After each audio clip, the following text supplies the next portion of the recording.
Ministri i Punëve të Brendshme duhet të kontrollojë se përse nuk ka funksionuar sistemi tetra për komunikim mes punonjësve të policisë, thot për Nova ish punonjës i shërbimeve sekrete Vladimir Pivovarov në kontekst të ngjarjeve të 27 prillit. Nova ka siguruar një dokument sipas të cilit sistemi tetra është blerë me para nga fondet për parajderim në BE.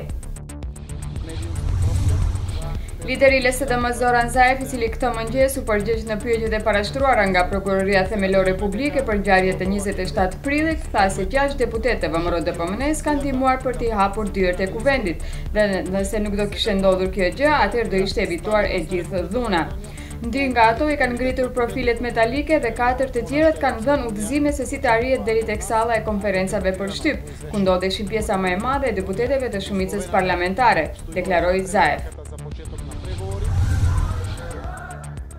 SPB Shkup ngriti kallëzime penale kundër 7 personave në lidhje me dhunën në kuvent. Ata dyshohen se mbrëmjen e 27 prillit rreth orës 19, pasi me dhunë kanë depërtuar nëpër kordonet e punonjësve të policisë, kanë hyrë në sallën numër 3, ku mbahej konferenca për shtyp dhe i kanë sulmuar deputetët ZZ nga Strumica dhe ZS nga Struga, si dhe personin AT, pjesë e sigurimit personal të ZZ.